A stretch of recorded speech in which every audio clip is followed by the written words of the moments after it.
Well, Reza Aslan was a Christian but converted back to the faith of his forefathers. It's Islam. He has now written a book about Jesus. The book has become controversial as it calls into question some of the core tenets of Christianity. The book is called Zealot, The Life and Times of Jesus of Nazareth. And Reza joins me now from Los Angeles. Welcome. Thank you for having me. Well, this is an interesting book. Now, I want to clarify, you're a Muslim, so why did you write a book about the founder of Christianity? Well, to be clear, I am a scholar of religions with 4 degrees, including one in the New Testament and fluency in Biblical Greek, who has been studying the origins of Christianity for 2 decades, who also just happens to be a Muslim. So it's not that I'm just some Muslim writing about Jesus. I am an expert with a PhD in the history of religions. But I have been obsessed with Jesus. Though, it still begs the question, why would you be interested in the founder of Christianity? Because it's my job as an academic. I am a professor of religion, including the New Testament. That's what I do for a living, actually.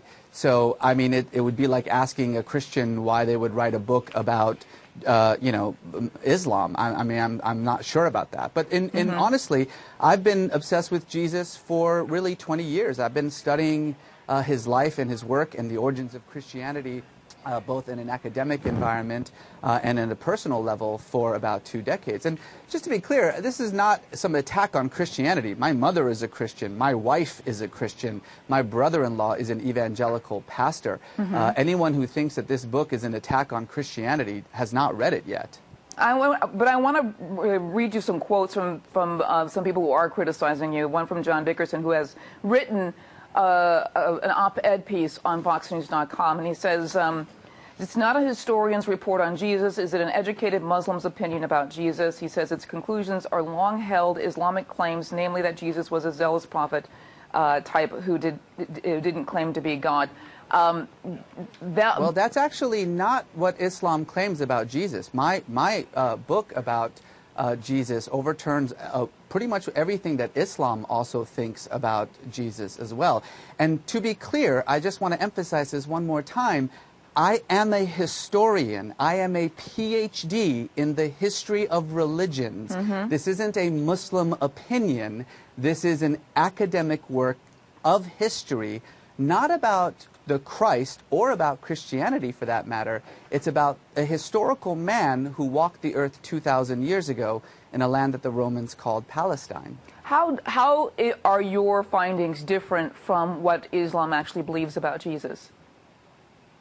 Well, Islam doesn't believe that Jesus was crucified, first of all. Islam believes in the virgin birth. I mean, Jesus was most definitely crucified, and my book does question the historicity of the virgin birth. So again, I mean, I know that we've mentioned this 3 times now. I'm not sure what my faith happens to do with my 20 years of academic study of the New Testament. I'm just trying to bring out what some others are claiming at this point, and I want you to answer to those claims, which is... Well, it's pretty clear that there are those who actually do not like the book, who are, unhappy with its general arguments. That's perfectly fine. I'm more than willing to talk about the arguments of the book itself, but I do think it's perhaps a little bit strange that rather than debating the arguments of the book, we are debating the right of the scholar to actually write it. Well, let me give you some other quotes from Dr. William Lane Craig, who is a Christian philosopher and theologian. He's written a lot of books and done a lot of debates about science and religion. He said Reza Aslan merely repeats bygone claims about the historical Jesus that have since been abandoned and refuted. What do you say to that? Well, I would disagree. I have 100 pages of notes and about 1,000 books that I use in my discussions. And of course, in any scholarly discussion of Jesus, as with any scholarly discussion of any ancient figure, there are going to be widespread differences. But my 100 pages of endnotes cites every scholar who disagrees with me and every scholar who agrees with me. And I would suggest that anyone who wants to actually comment on the argument of the book read not just the book, but the endnotes, and to figure out where my scholarly argument about Jesus comes from. And I'm sure you're going to find people who disagree with me. Right, exactly. What are your... we're not talking about just people who disagree with you. Scholars, many scholars disagree with you as well. But I want to get to the heart of... I want to get to the heart of, like, what are your conclusions about Jesus? Well, my conclusions about Jesus start by placing him in the world in which he lived. So I start with one fundamental truth that everyone agrees on with Jesus, and that was that he was crucified. You have to understand that crucifixion in first century Palestine was a punishment that Rome reserved exclusively for crimes against the state, like sedition or rebellion, treason, or insurrection. The thieves who were crucified alongside Jesus were not thieves. The Greek word lestes means bandit. And bandit was the most common term in Jesus' time for an insurrectionist. What I say is that if you know nothing else about Jesus except that he was crucified, you know enough to understand what a troublemaker this guy must have been. The movement that he started was such a threat to the political stability of the empire that they actually had him arrested, tortured, and killed for it. So I start with that fundamental fact, and then I take the claims of the Gospels, as every single biblical scholar for 200 years has done, and look at them in light of the history of this world that we know. And what's interesting about Jesus' world is that we know a lot about it, thanks to the Romans, who were very good at documentation. And the picture that arises from this is of a real political revolutionary who took on the religious and political powers of his time on behalf of the poor and the meek, the dispossessed, the marginalized, who sacrificed himself in his cause for those who couldn't stand up for himself, and whose death ultimately launched the greatest religion in the world. Yeah, I want you to ask, actually there's another chat coming, and I want to get this on before we end this interview. Taylor Kane just says, so your book is written with clear bias, and you're trying to say it's academic. That's like having a Democrat write a book about why Reagan wasn't a good Republican. It just doesn't work. Well, what do you say to that? It would be like a Democrat with a PhD in Reagan who has been studying his life and history for 2 decades writing a book about Reagan. But then why would a Democrat want to promote democracy by writing about a Republican?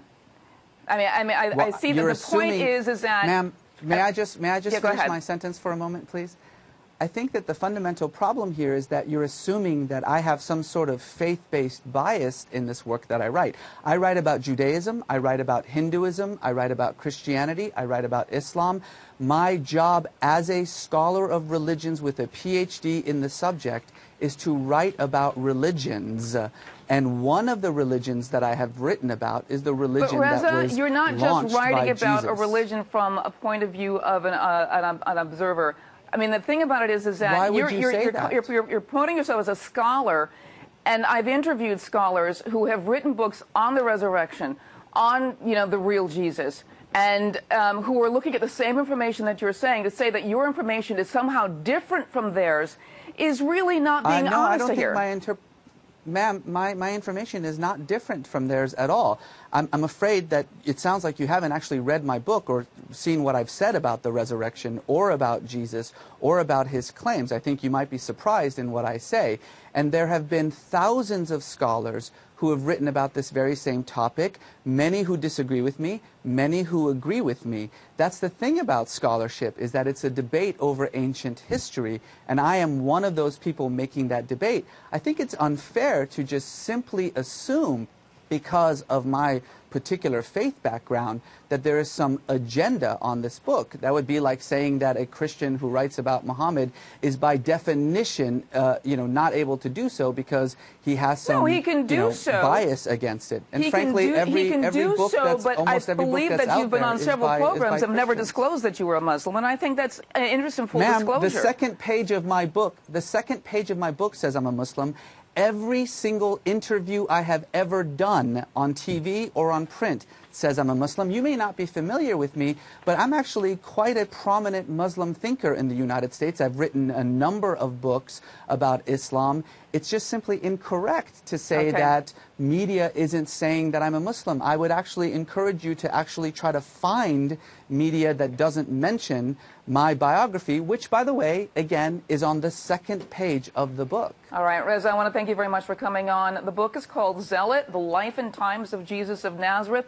I want to thank you for coming on a Spirited Debate. Thank you.